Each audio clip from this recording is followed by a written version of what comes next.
And we are live. No introduction today, no countdown. Me and Themi here for Crunch Time Sunday. How's it going, everybody? How's it going, folks? Um, yeah, first thing we're gonna do, we're just gonna hop right into it, man. Let's get into some player news. Let's talk about some injuries. Obviously, a little bit of trade rumors going on. So yeah, let's hop right into that. Let's get some people in the chat and answer some questions today and help people win their weeks. Um, so as far as player news goes, I guess one of the big trade rumors is Alvin Kamara being on the move from the Saints. But as a Saints fan, like the resident Saints fan here, their asking price is obviously a lot.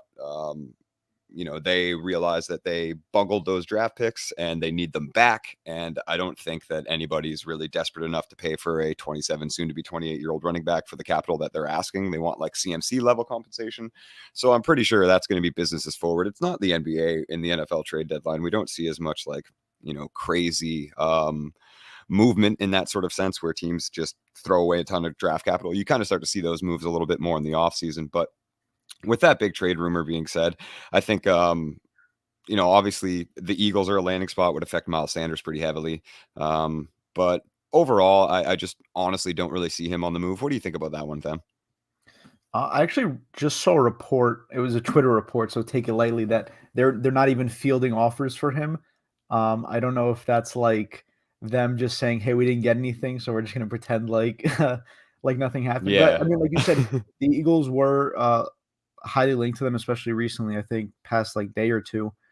Um, I I don't know if they really need him. I think they've got a great offense already. Agreed. I think they're just the Bills are the type of team that needs like a running back. But even in that case, I don't think like Alvin Kamara is the answer. I think Kareem Hunt's more like the piece that you want to trade for. Um, Especially but hey, considering cost. yeah, I mean, he's going to be traded. Like, I mean, I look at more in a fantasy sense. I'm not like really sure like how players are valued more in the NFL, but yeah, he's more like an RB1 where Kareem Hunt, like he's going to be a starting running back if he goes somewhere, but he's probably going to be valued a little lower. And he's Right. like what, 27 now. I don't know how old Alvin Kamara is, but he's probably around similar age. What Yeah, is yeah. it, Oh yeah, 2017? 27. Yeah, yeah. Yep. 2017 draft. So So it's getting to that it's getting to that point anyway where it's like how much are the Saints even willing to like keep him around? I mean, if they really do need that draft capital back, they might have to kind of bite the bullet and take what they can get, because after this season, that value will be obviously even lower. Um, as far as player health news goes, we have Darren Waller. He's listed as questionable for today's game. He's expected to test his hamstring, hamstring in pregame warmups before a decision is made, whether he plays versus the Saints. Nice little segue there. I mean, I'm worried about Waller in general. Injury obviously doesn't encourage me. Are you plugging Waller into your lineups this week? I don't think so. I think I'm kind of tired of it. It's like a Kyle Pitts kind of situation, except a little worse, because I think for the most Absolutely. part, Yeah. Kyle Pitts is going to play. I don't know if I'm in any leagues where that's really an issue, but I don't know. I mean, there's probably better guys on the waiver wire. I mean, if he didn't pick up Evan Engram when he just got his touchdown now in London, there's probably still someone out there. I mean, you could probably get Hunter Henry or whatever. Um, Yeah, actually, are I there? agree. I think that's a solid, like it's definitely a solid streaming. Even if he plays, it's kind of one of those situations where I would rather have somebody with that hamstring or somewhat of a decoy in that game, because we've seen that with players a bunch this season actually. Then I would rather just have the guaranteed points in my lineup, and if he goes off, that's something that I can eat. Moving on, we got. I mean, I guess this is kind of interesting. Obviously, it's one of the biggest ones, but it was kind of predetermined already. We'd have Zeke doubtful for the game and Tony Pollard to get RB1 snaps. So obviously, I think that leads probably going to see quite a few Tony Pollard questions, maybe, but in reality, there probably shouldn't be, because you're going to start Tony Pollard like that. That's really, really where that shakes down. He's already been very serviceable in a committee, so him with a 20 touch opportunity share, yeah, absolutely, absolutely starting Tony Pollard. Obviously a little excited about that, and let's stay in Dallas for the next one, because Dalton Schultz is somebody that I was pretty high in coming into this season. He's had that PCL injury. He's been limited in practice, got a limited full, like his only full practice was the walkthrough that they do when they're not really practicing the last day anyway, right? So that's a little concerning, but he is expected to play. How do you feel about Schultz this week? I think I'm kind of in a similar situation, except I'm not really as worried with Schultz. The only issue is like you said, you're gonna start Tony Pollard because one, he's the number one back this week with Zeke out. But also this Bears team is just giving up a ton of points to the running back position. I think they're allowing about 150 yards per game. In terms of the advanced analytics, they're like bottom five ish, somewhere around there when I was last checking. Um, I don't mean to always play the game script here, but I don't really know if like Dallas is really gonna have to pass a lot in this game. But if he Agreed. is healthy, I'm still gonna start him because it's really just hard to find uh, a player that's gonna be healthy and is gonna have like the opportunity to get like just peppered with targets, like 5, 6 receptions for 60 yards. That's probably tight end one this week. Like that's top 12 performance. Yeah, and I mean, he had a pretty like okay game back with his first game back with Dak, and obviously he seemed like the odd member of that offense that just couldn't function with Cooper Rush under center, where everybody else was still having pretty decent games. But the knee was clearly an issue to that. Knowing that he's healthy enough, hopefully at least to stay through a whole game and continue that rapport with Dak, I'm feeling a lot better about Dalton Schultz in this week and in a little bit moving forward for sure. We got some questions on the side. So while I do the news, I don't want to keep the people waiting that are, need to fill their lineups. We got Chase and Steez in here with the first question of the day. He hopped in right at kind of as soon as we started streaming. He says, "Good morning, y'all. Start Hunt, Elijah Moore, Rondale Moore, or Alec Pierce in half PPR." So since you're the guest, I'm gonna let you take the first one. All right. That's Elijah Moore, I assume, right? Eli Moore. Yeah.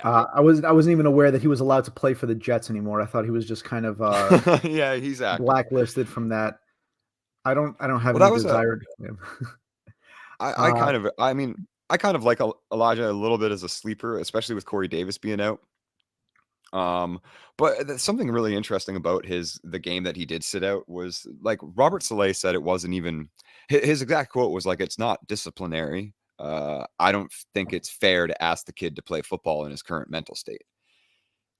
So that's I mean, obviously Elijah Moore being back at practice, being back with the team, everybody getting on social media and kind of saying like, "Look, we've got your back." Like all of his, Jets teammates were like, "Look, we've got your back in this situation. Like we want to get you the ball, so please come to practice so we can do so." Definitely a little more encouraging moving forward, but yeah, first game in that back when he hasn't performed at all yet this season. I'm a little hesitant on Elijah Moore there.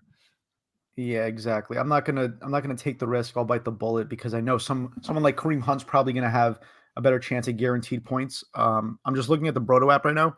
In terms of true matchup rank, the Bengals are a pretty hard matchup in general. But the best place to target them is receiving running backs. They're the 11th best matchup. Not that exciting, and but I think he's probably the safest option of all those guys. I really don't want Yep. to play Alec Pierce either, just because we don't know if it's going to Yeah. be It's Pittman Sam. or Paris Campbell, or if Jelani Woods is going to catch 7 touchdowns on Some 2 targets. third-teamer. So I think I'm Yeah. really, I think I'm really leaning towards Rondale Moore as the upside play in what's projected to be one of the higher scoring games this week. It has a point total of about 48 and a half, 49 from what I'm looking at. The only one that's really higher is Miami, Detroit. Which is Um, such a sneaky, like, 50+ point over. yeah, and and you really don't have Marquise Brown there, so it's DeAndre Hopkins, it's Rondale Moore, and it's Zach Ertz. That's basically it in the receiving game, I believe, right? Absolutely. So Yeah, that'll it's be still that'll James be my pick Conner, there. hurt, and we kinda know the role that Eno has, and he's very effective in that role for sure. Mhm. The volume finally broke into a big game that we saw last Thursday night.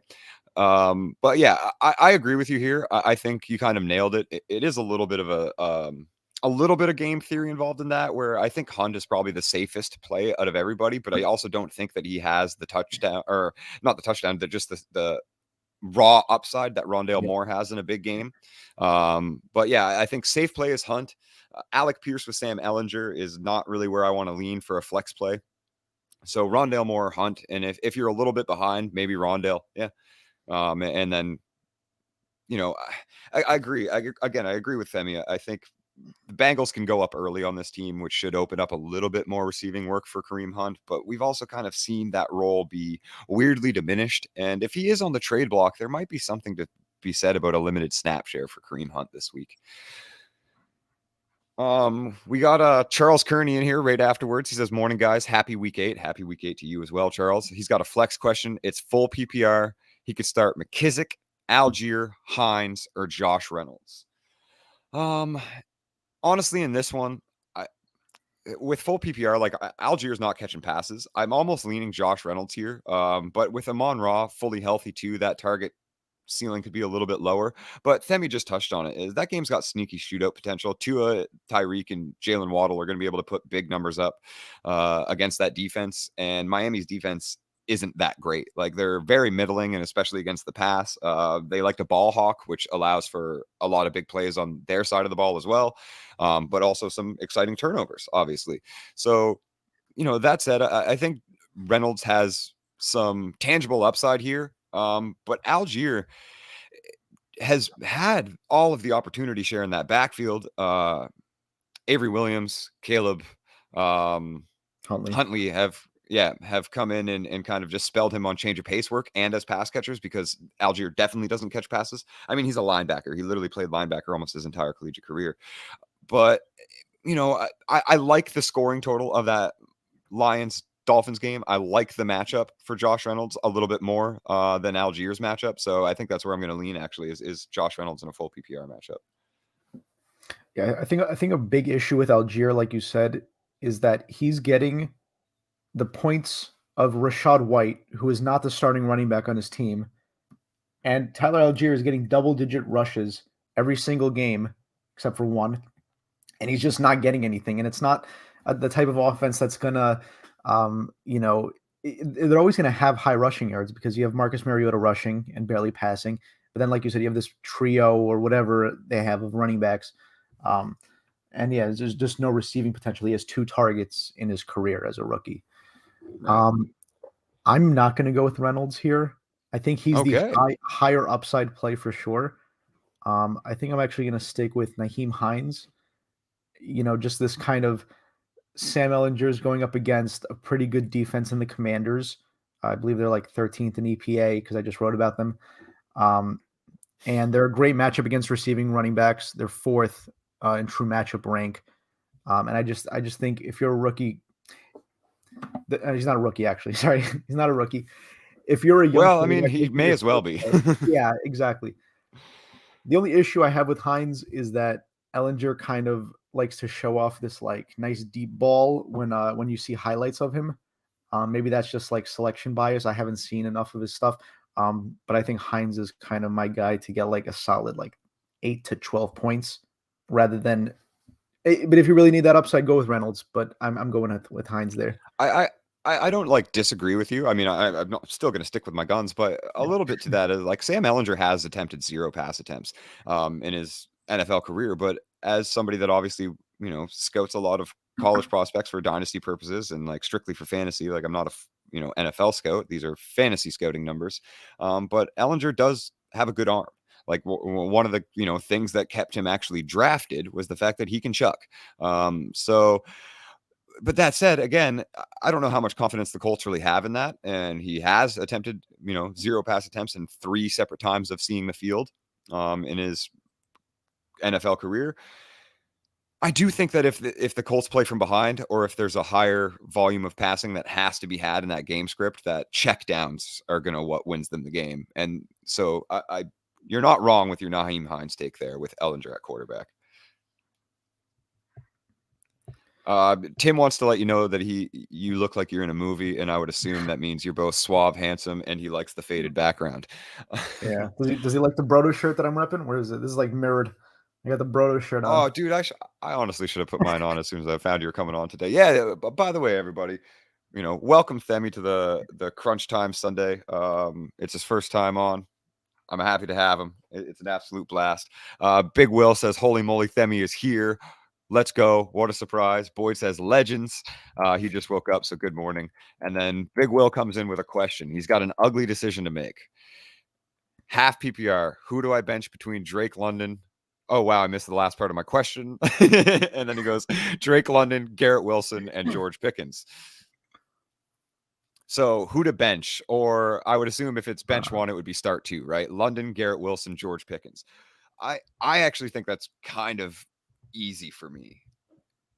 In that tier of those three guys, I'm gonna chase the volume and then chase the points. So I think the lowest upside is obviously in London and Wilson, but the volume goes to London.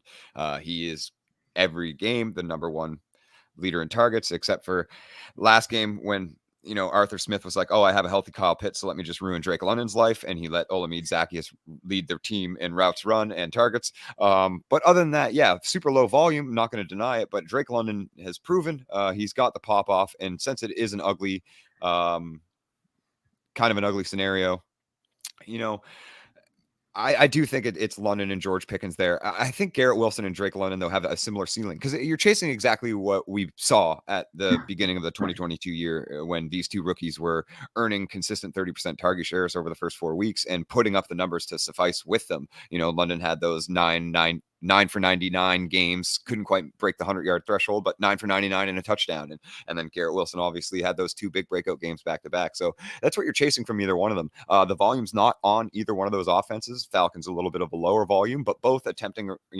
around 20 pass attempts per game with their respective quarterbacks over the last 4 weeks.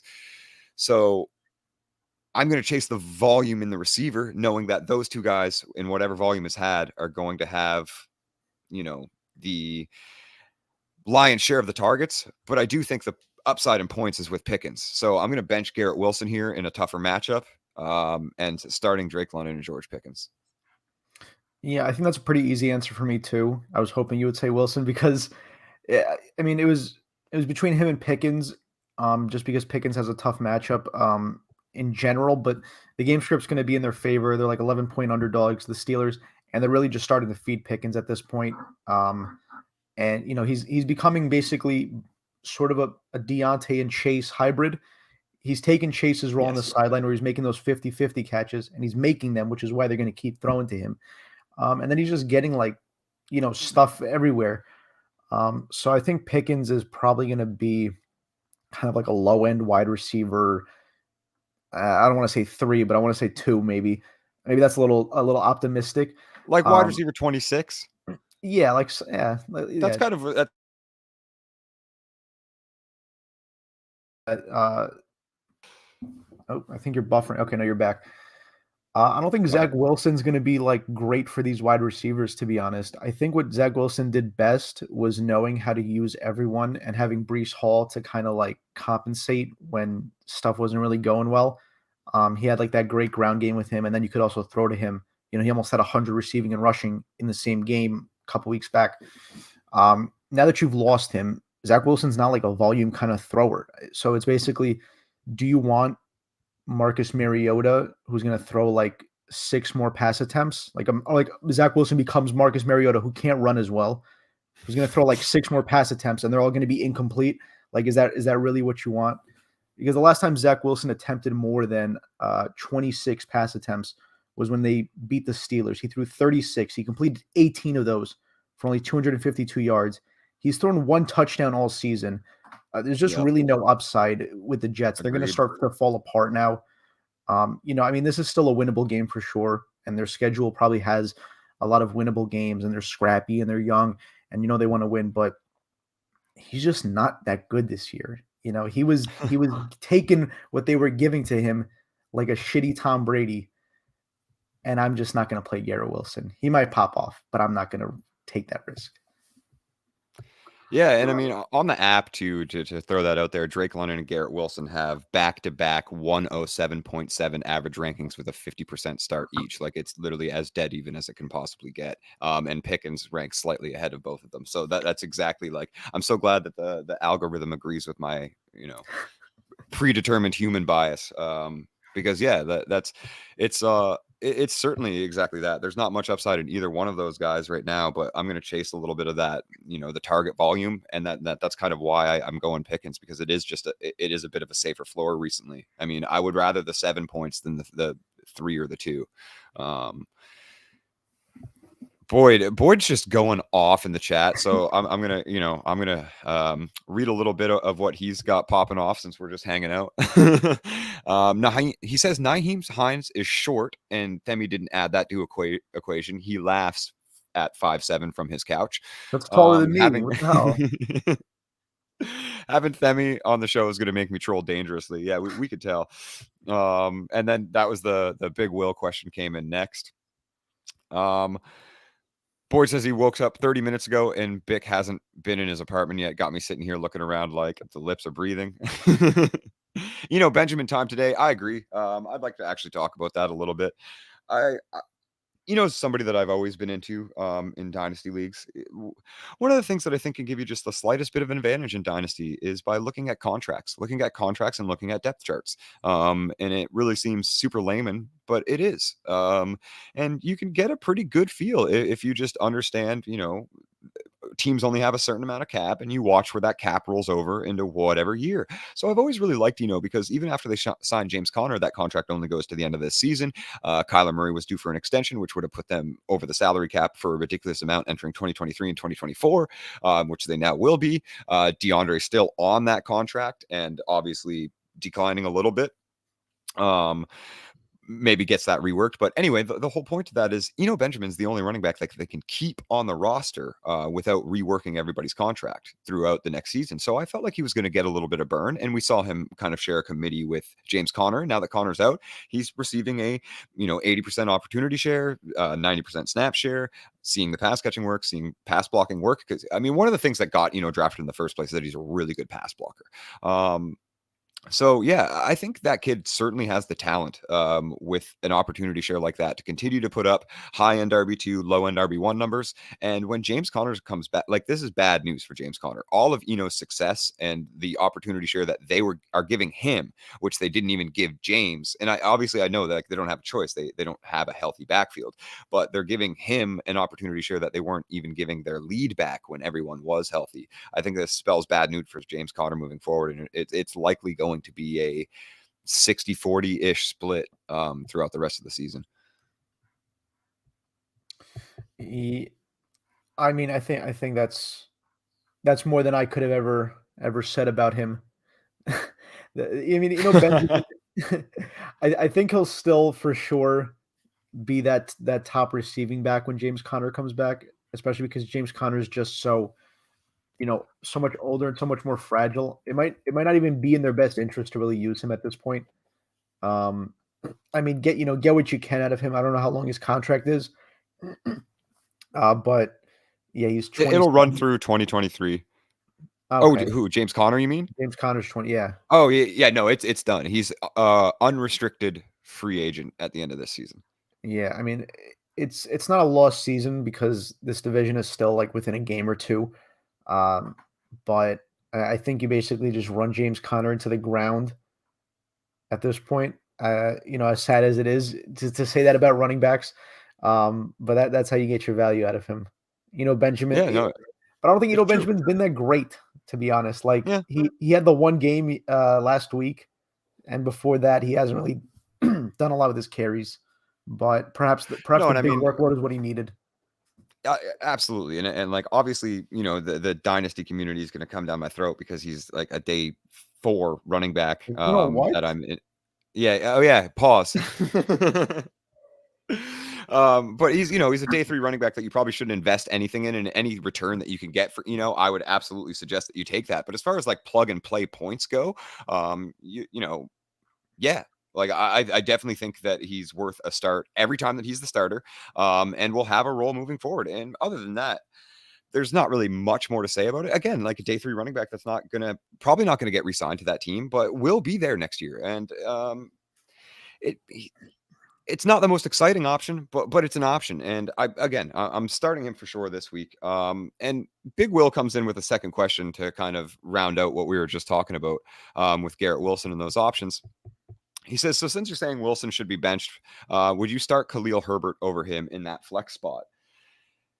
I don't think that I would do No. that. And I don't know that you're going to find a bigger Khalil Herbert championer than I am. I absolutely love Mini Hulk. I think that he should be the starter. I think he's much better than David Montgomery in every facet of the game. And the Bears are just, I mean, look what they're doing with Justin Fields. They're not overly competent at deciding how they should run an offense.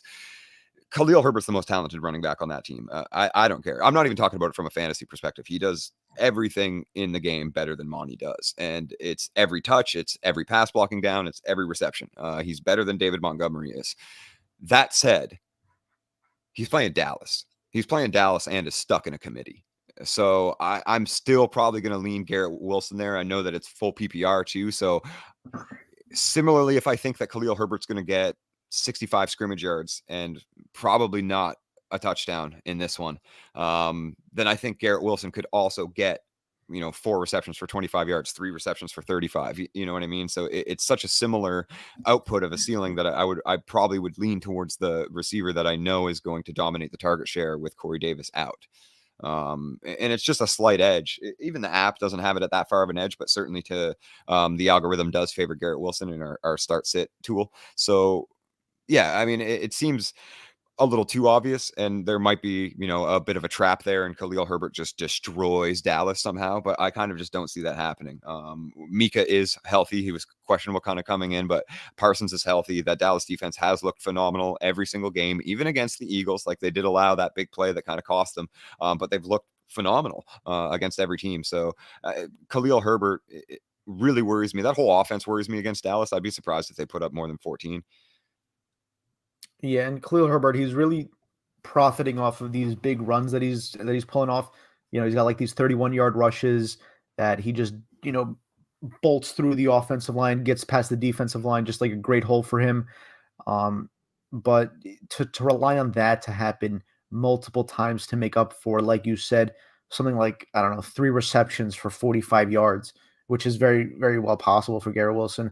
Um, Yeah. it's literally gonna take a touchdown to put him over the edge because he's not receiving.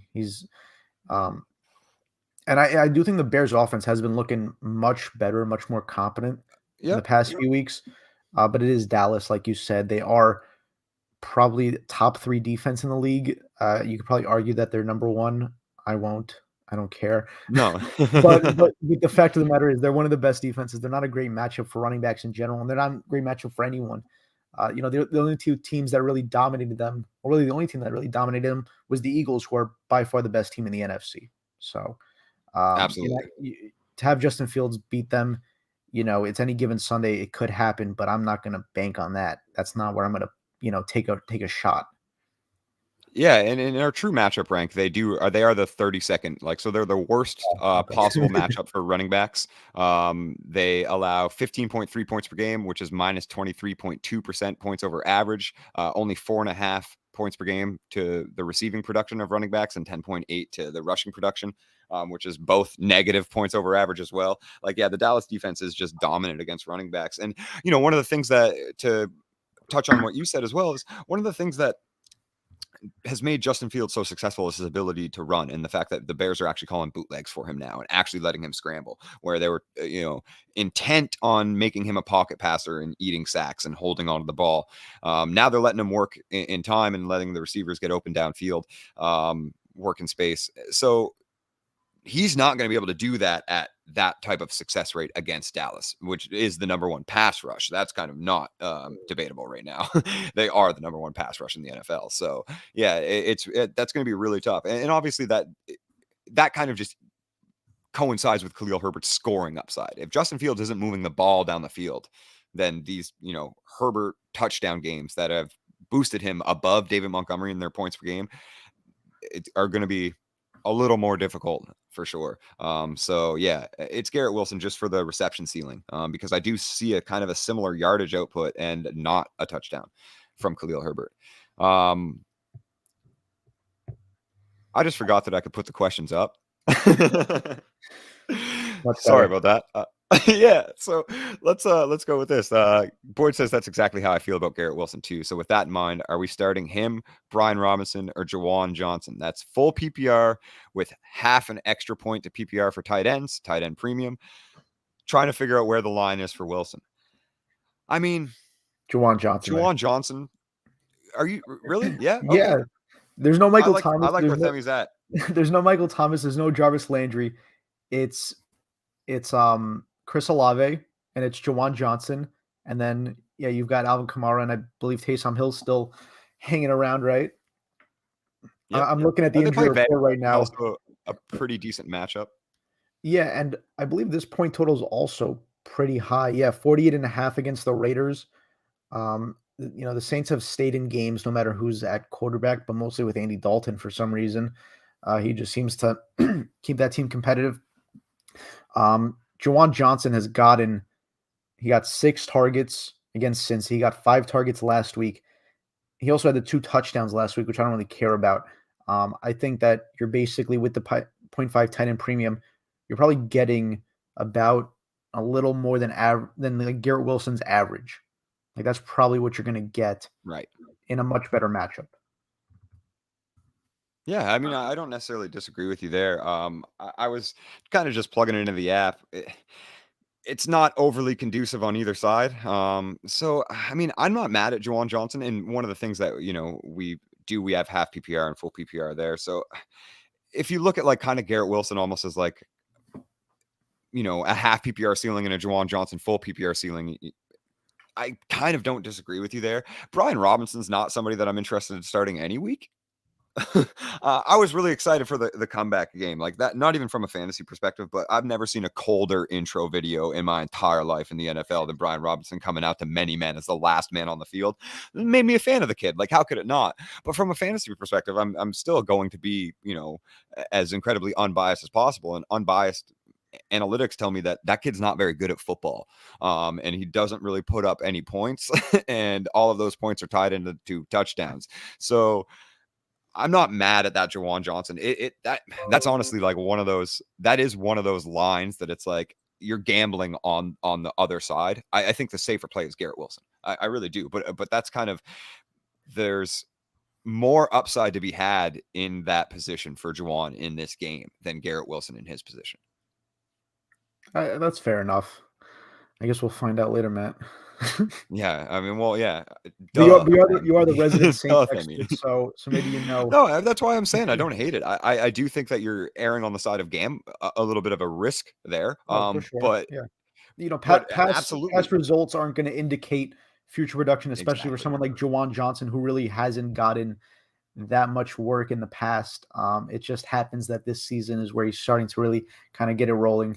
And it's mostly because of injuries, I assume. Yeah, absolutely. And he's somebody that the team has always liked as well. That's why they've kept him around for this, obviously for his development. But that said, again, just to reiterate, I do think that there's ceiling play there, especially in tight end premium. The targets will 4, 5, 6 targets, which is kind of what we're expecting from Garrett Wilson, right? Like you said. So yeah, I mean, it's certainly not risk adverse, but I don't hate it.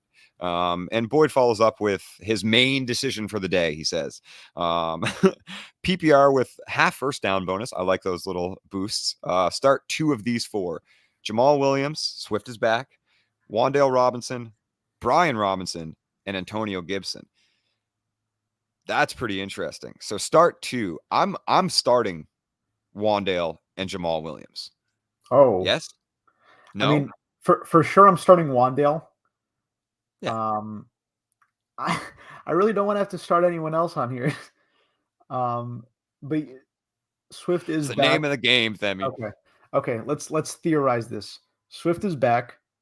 However, I got to see I don't know what Jamal Williams splits are with Swift in and out, but regardless, we could see a situation where Swift is limited again because there was that game where he did come back, but Jamal Williams and Excuse me. uh who there was another running back who Craig was like Reynolds. Craig Reynolds, who just for some reason every year he has like a 67-yard game or something out of nowhere. Um, they were getting the majority of the carries after Swift got like one drive to himself. Um, So perhaps this is the kind of game where Jamal Williams gets a pretty decent share. I guess I can't really start Antonio Gibson over him. There's just no reason to That's to and I feel mean, that way. it is kind of process of elimination with those options as well.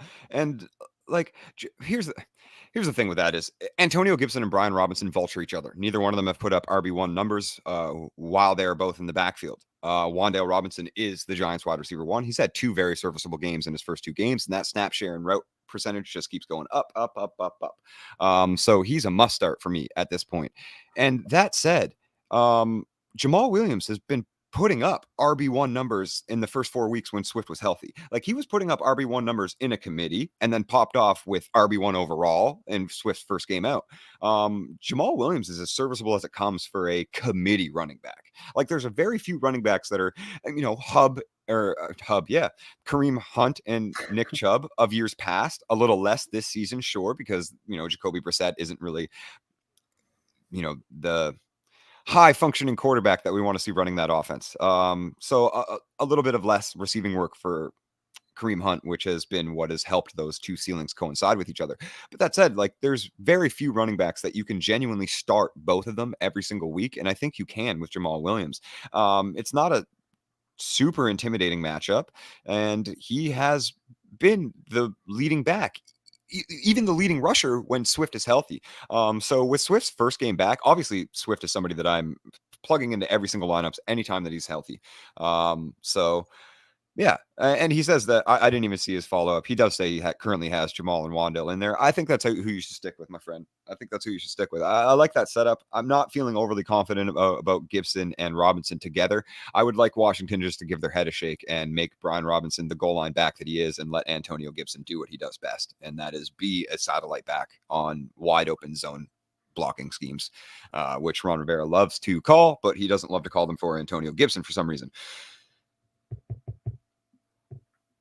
Yeah, yeah. Oh, Toronto Dave's in the house. Toronto Dave's in the house. Hey, Morning, yo. Dave.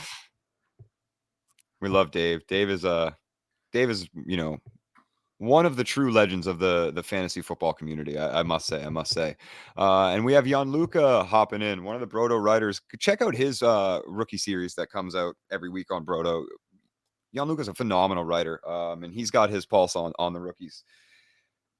His question: Amari Cooper, Tyler Lockett, Terry McLaurin, Raheem Mostert, Deontay Foreman, and Paris Campbell. Pick two half PPR. I was about to He's sneeze. just Sorry. got his team is just an island of misfits. Amari Cooper, Tyler Lockett, Terry McLaurin, Raheem Mostert, and Paris Campbell. I'm going to go process of elimination top down and then probably figure it out in reverse. So Mostert's the only must start for me on this lineup. Amari is leaning to be the closer one, but I really like Terry McLaurin with Taylor Heineke, man. I mean, I said this on the other pod, but I'm going to say it again. Like, I wish somebody had eyes for me the way that Taylor Heineke has eyes for Terry McLaurin when he's in one-on-one coverage, because that guy will just toss anything up to that kid. It doesn't matter how close the coverage is. It doesn't matter how open he is. If Terry's got one-on-one, that's where Taylor Heineke's going with the ball. So, I mean, I really like Terry's ceiling, rest of season outlook, rather. I do like Terry's ceiling in this game as well. Deontay Foreman, no Chubbard. So Darren Waller inactive. officially, okay. Darren Waller inactive. And so since that, we kind of hopped right into the questions and didn't really wrap up the player news, we can touch on one of the big ones here right now. DK Metcalf is expected to play. And Tyler Lockett has been questionable with a hamstring quad injury as well. He got in one limited, one full practice. DK got in a limited, but is expected to play with what they originally thought was a patella tendon tear. And now it's just a sprain. He is cleared medically if he feels good enough, and they'll test it pregame. Obviously, no DK, I think, is going to make Tyler Lockett a much more interesting option. It's really difficult to sit Amari Cooper these days, man. That's kind of where I'm starting to land. No Chubbard for Foreman. So that's a little interesting because that snap share was very much indicative of a committee. It was like 55-45 in favor of Foreman, and then 55-45 in favor of Foreman with rushing, but with Chuba getting more targets. So, and then obviously the touchdown. So, that was shaping up very much to be a committee. I think they have no choice but to allow Foreman to see a 3-down workload with really no backups to speak of. Raheem Blackshear, I guess. But it's still not somebody that I'm super confident in just based on talent, like talent alone. Paris Campbell, I know, has had those 2 back-to-back 11 target games, and it's impossible to ignore that target share, man. But also, it's Sam Ellinger's first game. I'm not playing my Colts guys with extreme confidence when I have a pivot, and I think there's a viable pivot here. So, again, must start is Mostert. I'm eliminating Foreman and Campbell from this. So Lockett, Mostert, and Cooper. Yeah, I'm gonna go Cooper and Mostert here. Okay. There, that's my process of elimination. I That's think how I roll. You Mostert. gotta let the process get out for the people, man. Yeah, no, Mostert is the must start amongst this group. Surprisingly, usually when you see 3 wide receivers, 4 wide receivers, you're like, well, one of them is probably going to be the must start. But no, Mostert is the lead back on this team in what was kind of like ambiguous ish to start the season. But now he's getting most of the work. He's getting, close to 20 touches a game a lot of the times. And the Lions are probably still the best matchup for running backs. It was them and the Browns that were like competing for who could suck the most against running backs. And the only thing with you're right with Foreman that the talent isn't there. It's basically like, do you want Mike Davis of whatever it was a year Right. or two ago? Do you want like, Absolutely, yeah. 10 to 12 guaranteed points? Sure. In an injury riddled year, there's probably some, there's probably some room for that. It is half PPR though. He's probably going to have like, 5 targets. He's probably going to have like 13 rushes. Let's themorize this. Yes. Yes. I like that. That sounds more like memorize. Anyway, I will definitely go with Mostert. And I got to go with Cooper. Yeah. Yeah. I think, Yeah, I I mean, think, it's not super exciting, and again, like I wanted to touch on obviously some of the player news that is attached to that.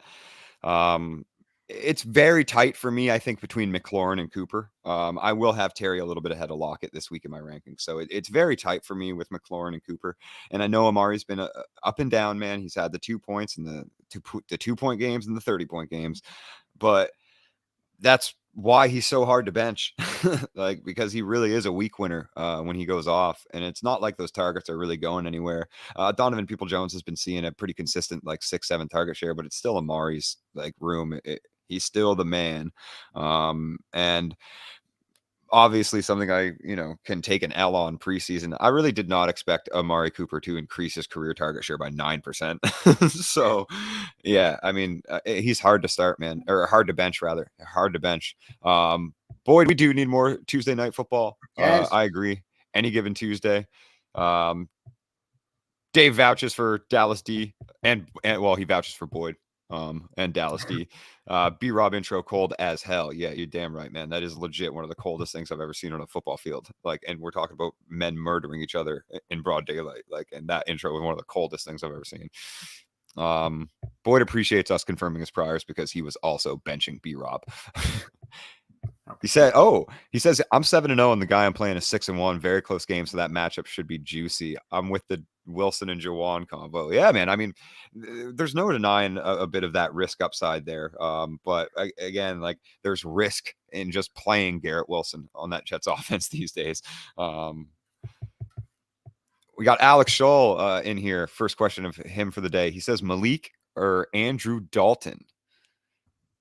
I'm going to start Dalton here. Like, honestly, I think that's actually pretty easy for me. Yeah. I'm not going to start Malik Willis in what's projected to be one of the lowest scoring games. I don't think the Falcons have a particularly great defense, but I'm not going to take that risk. Okay, what do you got? You got DJ Moore. Okay, that's not really that exciting. He could take off. He could have like 150 rushing yards for all we know, but it's just not worth the risk when you I know don't that. think so. No, We yeah. know what Derrick Henry can do to that defense. Like, why are we ignoring it? Why are we ignoring the fact that they're definitely going to run the ball I'm sorry. 35 times? I don't know why I was thinking of the Panthers for a second. I was thinking of PJ Like, Walker. But Oh, regardless, I I'm not mean, starting Malik Willis you're either. you're definitely starting Malik over PJ Walker. I would do that. Yeah. Yeah, but I'm I not think I starting I think PJ I'm Walker starting over Dalton PJ here. Walker in a league, by the way. I think I have to start him in a league. Sometimes you got to, especially in Superflex, man. I've got some ugly Superflex lineups, but they get you those 10 points, and sometimes that's all you need. You know what, man? I think there's a narrative that is kind of being overlooked, and obviously my pulse is into because they're my team. But honestly, a pretty big narrative that's being overlooked. Jameis is fully cleared to play, and the Saints Yeah. were like, "Nope, we like Dalton." Yeah. I'm not saying that what separates him from Malik. I'm just saying that like Andy Dalton has been a lot better than people are giving him credit for. Yeah, those turnovers in that last game absolutely crushed us. But as a fantasy asset, he was the QB2 overall. So like, let's go Andrew Dalton. And if he's going to put up that passing output, then the interceptions aren't going to hurt you so much. Unless you play like exponential turnover scoring, where you like one interception is -2, two is -8, like type of thing. Then I really like Dalton. I think the game plan is really obvious in Tennessee, and we just lost Stemmy's camera for a second. But the game plan's been Oh, really obvious in Tennessee, and it was pretty obvious when Tannehill was injured last game, which I think you're just going to see a lot more of. It's pound the rock with Derrick Henry. It's always been pound the rock with Derrick Henry, and it's pound the rock with Derrick Henry again. They're going to do that against the Falcons. They're not going to have any problem doing that because the Titans' defense is better than the Falcons' offense. And I would assume that it again will lean towards the side of the projections here. It's going to be a very low scoring game. I think the upside in Malik Willis is that he has 100 yards rushing and one or two rushing TDs, because I genuinely think the ceiling is like 150 passing yards with at least one turnover on what 20 attempts. Like Vrabel won't let Tannehill throw the ball. You think he's going to let Malik Willis throw the ball? Like, honestly, with no wide receivers? Yeah, of with course. no wide receivers. Like, yeah. So it's everything that you're banking on in a Malik Willis lineup is attached to him putting up the highest QB rushing numbers of the season in this game. I think that's Period. fair. Like that's Yeah. literally it. So yeah, I mean, all of that said, to get around it, I'm starting Dalton pretty confidently here, and I'm actually starting Dalton over quite a few people pretty confidently here.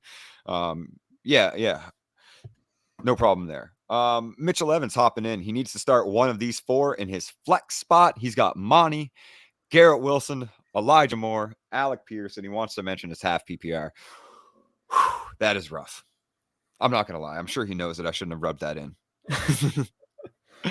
uh okay, so we kind of touched on all of these guys individually. So I don't know that we need to like dive super deep. Alec Pierce, I'm super worried about, and every Colts pass catcher that isn't coming out of the backfield, because Sam Ellinger has played 3 separate NFL games. He's never started nor finished one, and he has attempted 0 pass attempts. So that very much worries me for the passing game of the Colts, for everybody that isn't catching balls out of the backfield. Elijah Moore and Garrett Wilson, we touched on in that low volume Jets offense against like a middling, not the worst matchup, but certainly not a great one. And Monty, with him just not being as good as Khalil Herbert, but the Bears not caring. So the not caring part is kind of where it comes into play, that he's still going to receive 15 to 20 carries, 3 to 4 targets against the Dallas defense. That's going to greatly impede the production of those opportunities. But I think I like Monty's floor here. I think that's fair. And I actually got to see who's like the goal line back, but I still think it's pretty split. Um, I was actually leaning a little bit towards Alec Pierce here, because I think if you've got three other guys who really have super low floors and probably going to be very limited, uh, probably just go with Alec Pierce and see what Ellinger does. It's not like a great situation to be in. For all we know, he could get 0 points. He could get 2 targets and not catch any of them because they all just suck. Um, I think I'd rather just take a 0 or like a 14 rather than like 5 from Monty. Yeah. But Yeah. No, but I if mean, he's going to the get half PPR kind of leaned me away from Pierce a little bit because he has a bit of a volume play. I think the Colts are going to be very conservative with Ellinger. I really do. So that Pierce is just a bit of a slot receiver volume play there. The half PPR is kind of what discounted him a little bit for me there, but I do understand where you're coming from. I think see what you have. I mean, maybe Ellinger does just bomb out, and Pierce could obviously be a benefactor of that. Yeah. Because I'm really thinking David Montgomery either has to break off like a couple runs, which given the opportunity, he has a better chance than Khalil Herbert. But I'm looking at the red zone stats right now. David Montgomery has 1 carry inside the 5. Khalil Herbert has 6. Fields has 5. So it really seems like it's the Khalil Herbert show once you get into there. Will You're going they to be get on into Monty. there? I'm going to go with Pierce just because I feel like Yeah, I they're mean both in it. Yeah. it's very kind of risk averse, low floor plays, both of them. So I'm really not. But I think the obvious is kind of like you can fade a little bit of those Jets receivers for those other two options. We're gonna move. Oh, Dave's got a question. We got to get Dave in here. PPR start one, DJ Moore or Singletary. Appreciate you studs. Appreciate you, brother. I'm gonna start Devin Singletary here. Yeah, I think it's a combination of both of the things that we were just talking about. I think Devin Singletary's floor is safer, and I think his ceiling is higher. Yeah, there's no other running back on that team that's getting the same kind of volume consistently. It is one of the worst rushing games in the league outside of Josh Allen. But DJ Moore, I'm sorry, Devin Singletary is the guy that's getting it. He's getting pretty consistent work in both the passing and running game. And they're versing the Packers, and they're like 11-point favorites. No matter what happens, we've seen situations. I think it was the Dolphins game when they were kind of like down or tied when Devin Singletary was getting a lot of receiving work. But then when they're up big, they're just going to keep feeding him. And yeah, it's going to become like that 3-headed backfield. If the lead is like 21-7, right? But they know that they want to keep feeding Devin Singletary, and I think he's got a pretty decent floor, and he probably has absolutely about as much upside as DJ Moore at this point, probably a little less, but given the game situation, low scoring projected game against the Falcons, I'm not really going to start DJ Moore over Singletary, but it's pretty close. I don't think it's like Devin Singletary is this beast like Saquon Barkley. Right. It's just kind of But playing the I also context think right now. last week, I think last week was an aberration of PJ Walker's talent. I don't think that they're gonna, and the fact that they did it against the Bucks defense is just kind of one of those any given Sundays, right? Like sometimes everything clicks. I don't think that's necessarily going to be the case. I know the Falcons defense isn't like Buccaneers level either, but I'm not super confident in DJ Moore. One game is all we really saw, and I don't want to. I'm going to flex him in places where I have him. He's not somebody that I'm necessarily fading completely or even fading for the rest of the season. But when I have an option like Singletary, for me, it just feels like I'm a risk averse manager that also likes to chase upside, and he has both of those things. And like you said, yeah, maybe a little bit more to DJ Moore, but it's similar enough that I'm happy to take the floor along with the similar perceived what 16.5 points as the upside ceiling. So yeah, like Singletary's definitely done that multiple times this season, and DJ Moore's done it once. I just want to say the Broncos are like driving down the field. They're on the 1-yard line. Greg Dulcich almost had a touchdown. He's already at 87. No, sorry. What am I saying? Oh, I was so wrong about He's at Greg Dulcich. 87 receiving yards. I What the will hell is eat going that on? forever, man. I was so wrong about Greg Dulcich. I'm not mad at admitting I was wrong either. Like what a stud that kid has turned into be. I love watching players succeed. So like whenever I'm wrong, it's like my fandom is just happy. So yeah. We got I got to put this one up. Boy says his friend Charlie just dropped Rashad Bateman in our league. There goes all his FFA or FAAB. Yeah, I'd probably do the same, man. Especially at this point in the season, like whatever budget I had, if a player like that wound up on waiver wires, I would just blow the budget. And we're in week 8, man. The waivers are getting thinner and thinner and thinner and thinner. And by the time that you're, in week 14 or whatever, like if you're in a playoff position, you don't need that budget. Like, do you know what I'm trying to say? Like, you probably shouldn't need that budget. Like, that's not going to be what's going to set you over the top anyway. So now, if somebody like that were to ever come up on my waivers mid-season, and I had, a decent allocation, I would put it all. Yeah, for sure. We got Mitchell back. He's a full PPR. Deontay Johnson or Michael Carter. Now, James Robinson, first game in, probably quite a limited snap share. Obviously, no Brees Hall. What do we think about this one? Full PPR makes it. I know where I want to lean here. I'm always going to lean to volume, guaranteed volume at that. Mhm. And man, as bad as it's been, like the true target value is there, the target percentage is there, the peripherals are there. The only thing that's not there is point per game. I don't know if there's ever been a more obvious in-season positive regression candidate than Deontay Johnson. Like Yeah, I agree with that that. guy, it's everything is there. Everything is there. And again, like yards per target are probably his worst metric right now, which are like bottoming out. But that's a part and partial to everything. Is his again like his true target value is top 10. Pickett's attempting more passes than Trubisky was. The volume is there. He's earning more targets than everybody on the field in every single game, and has, leads the Steelers in all receiving metrics. So I really don't. I don't think that it's end game for Deontay Johnson yet. I'm still starting him in lineups like this. James Robinson probably taking away a little bit of vulture goal line work for Michael Carter, potentially stealing some of that touchdown upside. I'm not super feeling great about Michael Carter in a shared committee, even in James Robinson's first game. So I'm gonna go Deontay here. Yeah, I think there also, if there is a week to start Michael Carter, unfortunately, this is the week. And I just, like I said before, I don't think the Jets' offense is going to be nearly as good anymore. I don't think Zach Wilson's going to be able to get them down the field enough to really like make Michael Carter that great of a red zone rushing threat. Obviously, he could still, he has more touchdown upside, probably maybe about as much as Deontay Johnson, who does he even have a touchdown? He doesn't have a touchdown this year. Not yet. No. But his target numbers are still insane: 12, 10, 11, 4 against the Jets, okay, 13 against Buffalo, 7 against Tampa. I really feel like Deontay Johnson's floor is closer to Michael Carter's like above average kind of situation.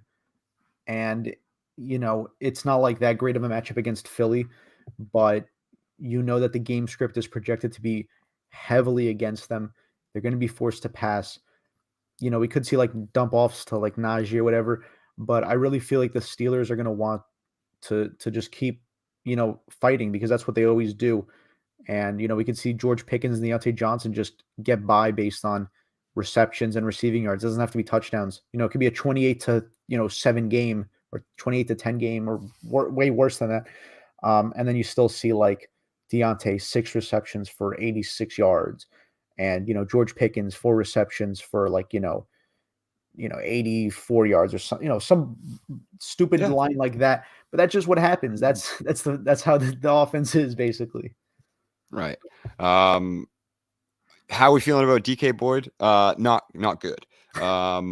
And a part of that reason why I think DK is potentially getting cleared to play is something that we talked about, and Gianluca mentioned as well, is Lockett. It still isn't guaranteed to play as of right now. Like he had one limited and one full, and like I was saying, is the full was a walkthrough. So not even he had one limited practice. He had one limited practice this week, and is dealing with a hamstring, a quad injury.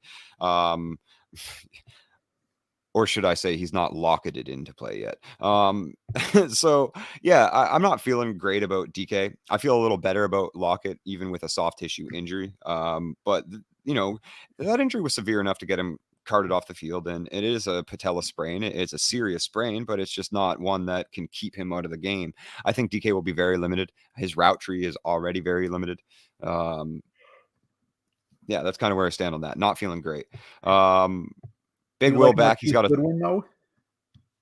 I'd low key do like Marquise Goodwin as a deep sleeper, like deep flex play. Yeah, especially if those two guys are listed as out. I mean, somebody's got to get targets, and he's been doing good things with his targets. So yeah, I low key do. Big Will back with a tough flex choice, half PPR between Elijah Moore, Khalil Herbert, Taysom Hill, or Antonio Gibson. These keep getting tougher. I'm gonna start Taysom Hill.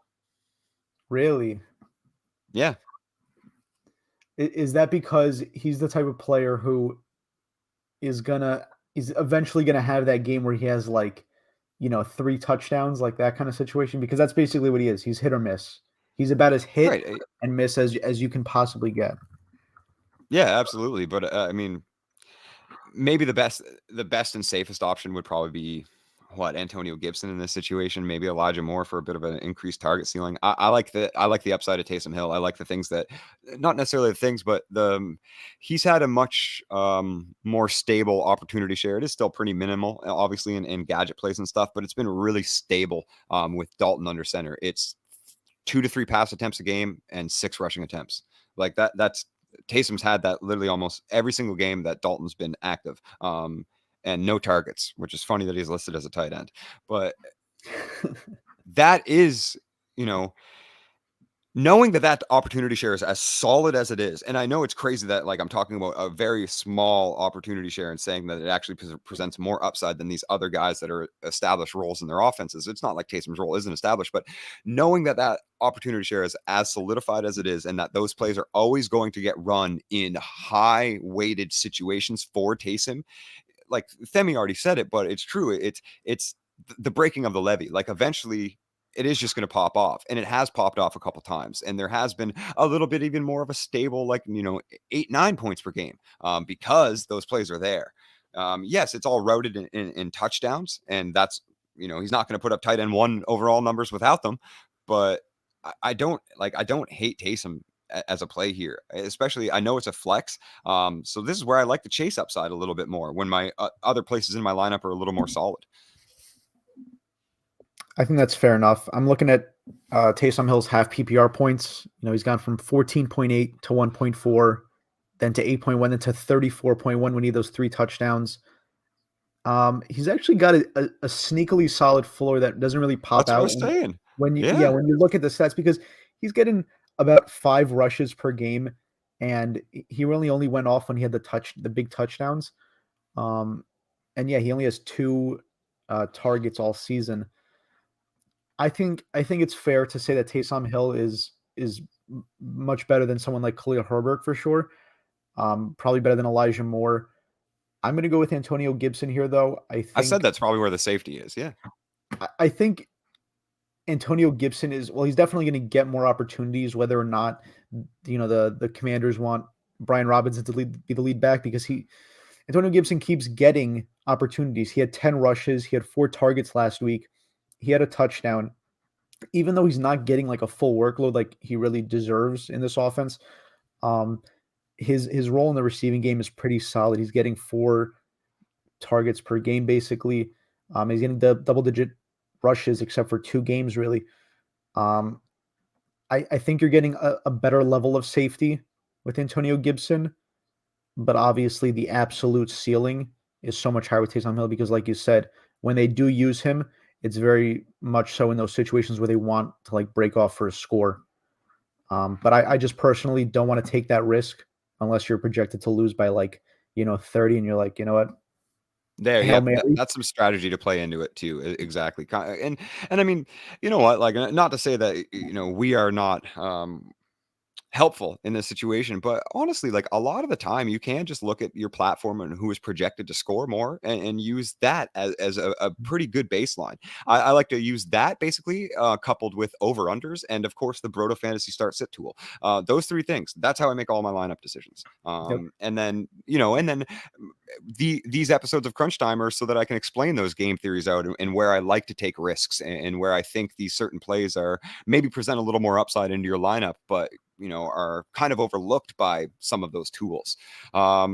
Tim's in here. He was sleep put Elijah Moore in his sleeper column this week. So he asks, what would you set the odds of Elijah Moore having a good game? Let's say 14 plus points.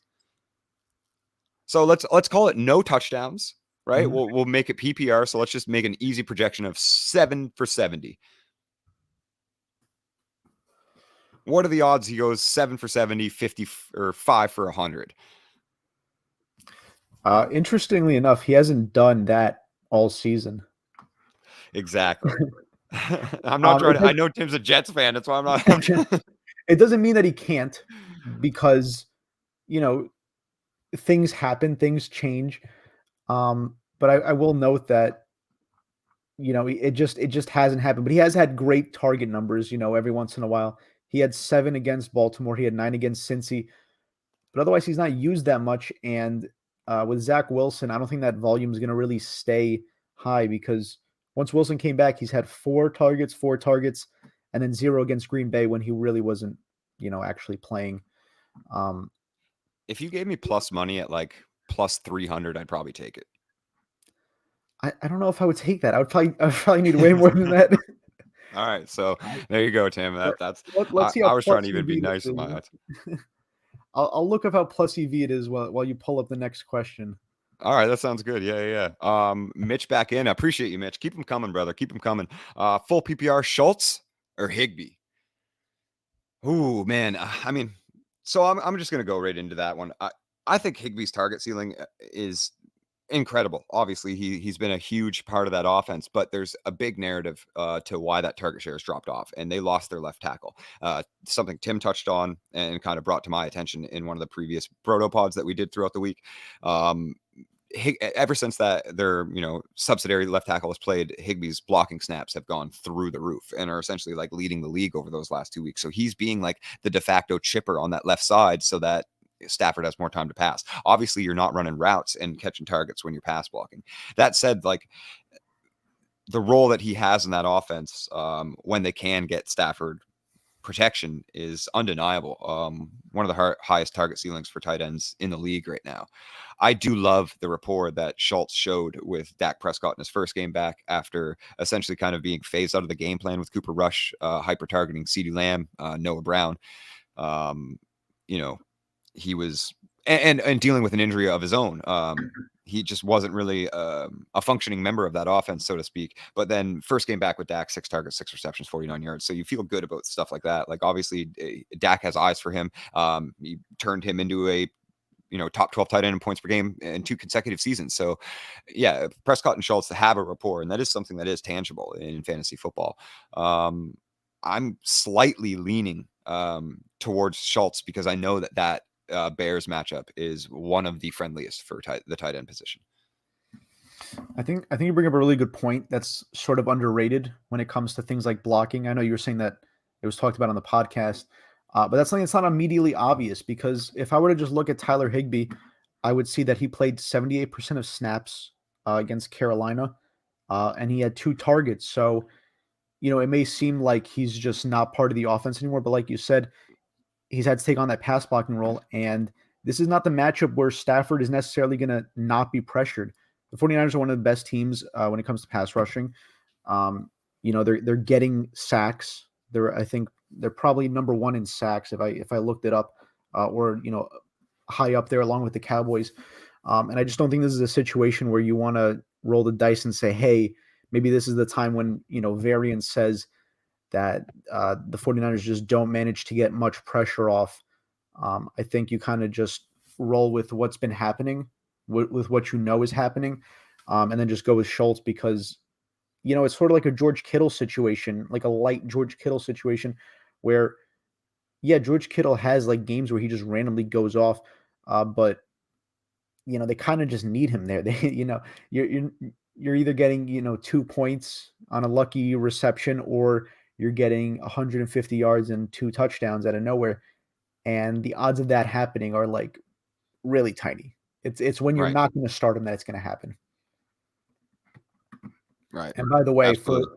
for that to be plus EV, that Elijah Moore line, to just break even on expected value, would have to be the chance of it happening would have to be 25%, Whew. which I don't believe is likely. That's not entirely great. Yeah. All right. Well, so all the Seahawks talk that we brought up a little bit earlier has Jan Luca questioning whether he should go with Marquise Goodwin or Paris Campbell in full PPR. I mean, I already don't like Sam Ellinger. I'm just worried, obviously. Like, I've never seen the kid attempt to pass in the NFL. So, like, what do we really have to go on? They have a healthy Jonathan Taylor. They're going to run that ball and they're going to check down a lot. That said, it's like Lockett and Metcalf are both questionable, both expected to play, but true game time decisions. If both of them see the field, even if it is in decoy roles, I would actually think that target allocation goes a little bit towards Noah Fant. more so than Marquise Goodwin. For me to feel more confident in Marquise Goodwin as one of my like deeper sleepers, like I mentioned on the Thursday preview pod, would be in the situation that Lockett or Metcalf is out, and either one of them being out is even better news for Marquise Goodwin than both of them being out, because that means Lockett or Metcalf would have to take the shadow coverage, and being hurt and injured, probably not really seeing a lot of opportunities. So that would leave Godwin kind of in solo coverage against the weaker defenders, or Goodwin rather, in solo coverage against the weaker defenders. So I actually like Goodwin more if just one of them are out rather than both of them. But we touched on it earlier, man. It's pretty hard to ignore a guy that has 24 targets in the last 2 games. Like Paris Campbell's just seeing a ridiculous amount of targets. Out targeted Michael Pittman for the first time this year last week, and the week before had 12 beside Michael Pittman's 16. Wow. Yeah, so we believe that targets are earned, correct? And we do, yeah. So Paris Campbell's earning targets. If Ellinger has to pass, he can maintain that target ceiling.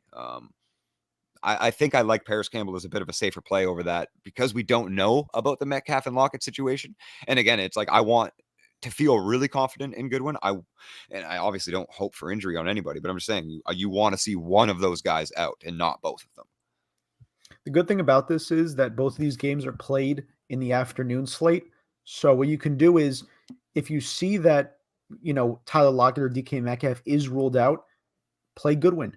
And then if they're not, you could just put in Paris Campbell and, just keep him in there just as a safety. Let's say you forget to check your lineup. Okay, you've got the guy who's going to see the field 100%. Like, he's definitely going to be the wide receiver 2, maybe 3 if Alec Pierce decides to be like the favorite target out of nowhere. But you have that great opportunity. So that's kind of like one of those situations where you should look at what time games start and just kind of keep like a mental note. I mean, your platform is going to tell you anyway. But it is a bit underrated when you got like those players, especially if you're trying to start someone like DK Metcalf or Tyler Lockett versus someone in the later slate who might be a little safer. Just check. I mean, it's kind of obvious advice, but I think sometimes people just forget to look at that and they just lock Facts. someone in. Yeah. But yeah, you should Agreed. always just make Sure. sure to check it right before the games are about to start and see, is this guy ruled out? Your platform's going to tell you, or you could just head to, Twitter, or the Broto app's going to tell you. Facts. We got Andrew popping in for the first time today. He's a regular in this feed. He says he's got Waller and Njoku out. He asks if Njoku is droppable.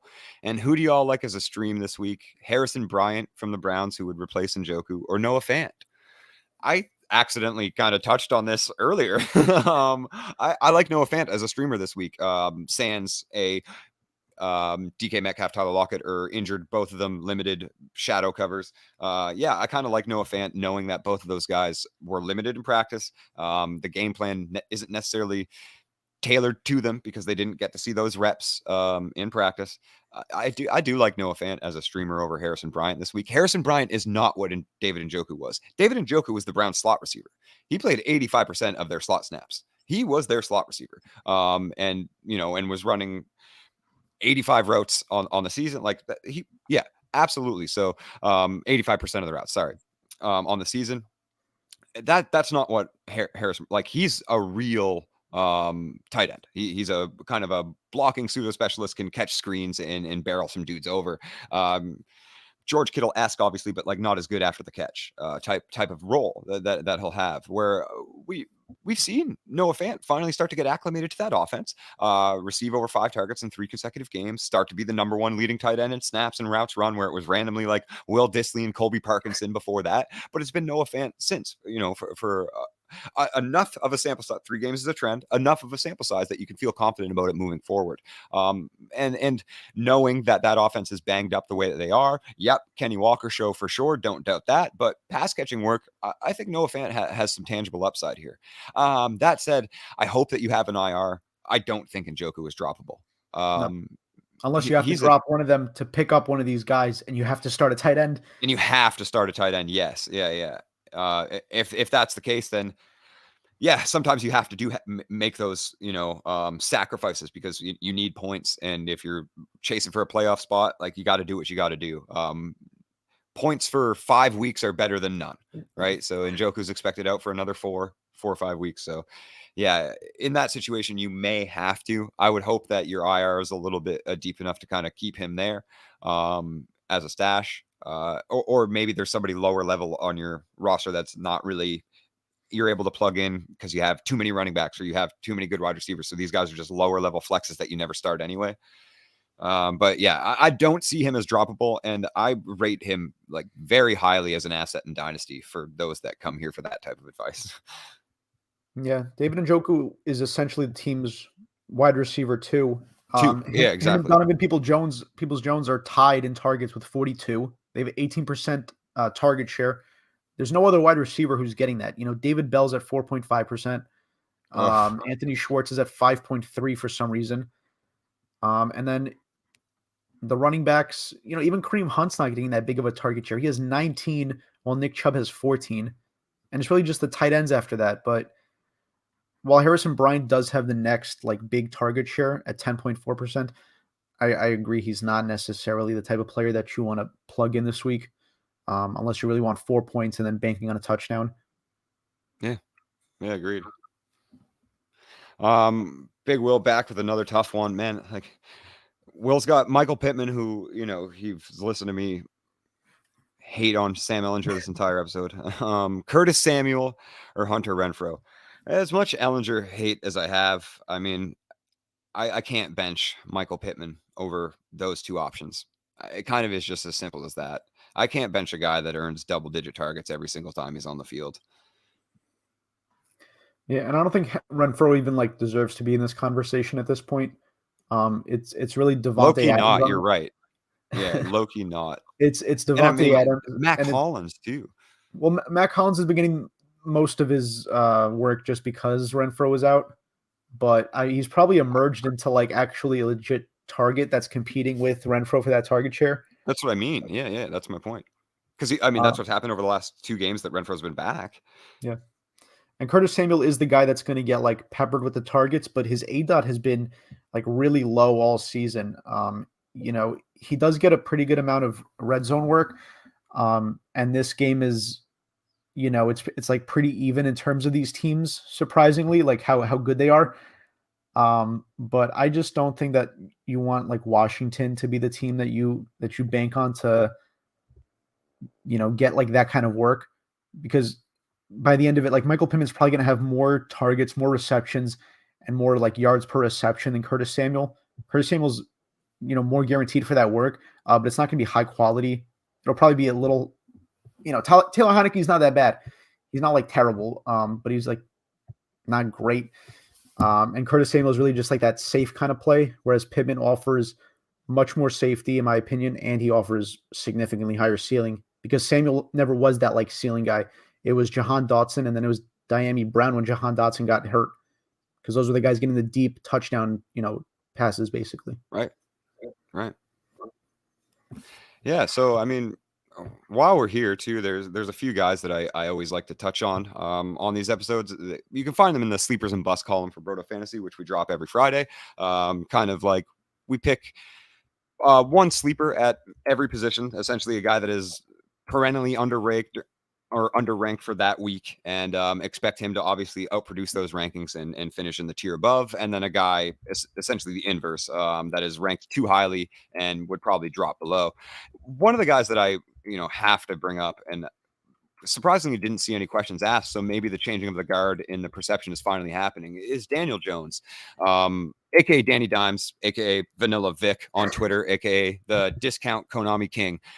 I mean, that guy's just Daniel Jones has been super quiet with how impressive he's been. And yes, a lot of it is upheld with his rushing volume because he's pretty low passing volume, but he's not turning the ball over either. He has just 2 turnovers this season. He's averaging 17.3 points per game, 343 rushing yards, which is third overall amongst QBs and third in yards per game. So Jalen Hurts and Josh Allen take a back seat here. His everything about Daniel Jones this season for his low rankings, and like right now, even his ECR coming into this week was QB 16.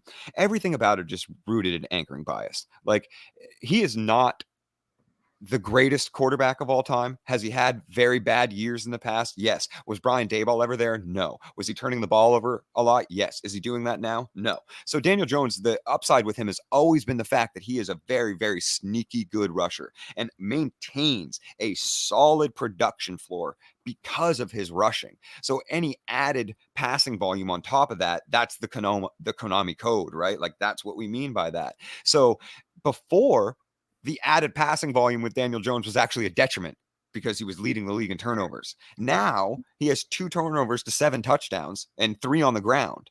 Like that, and he's ranked top 10 in points per game amongst the position, but has never once this season been ranked in the top 10 in ECR.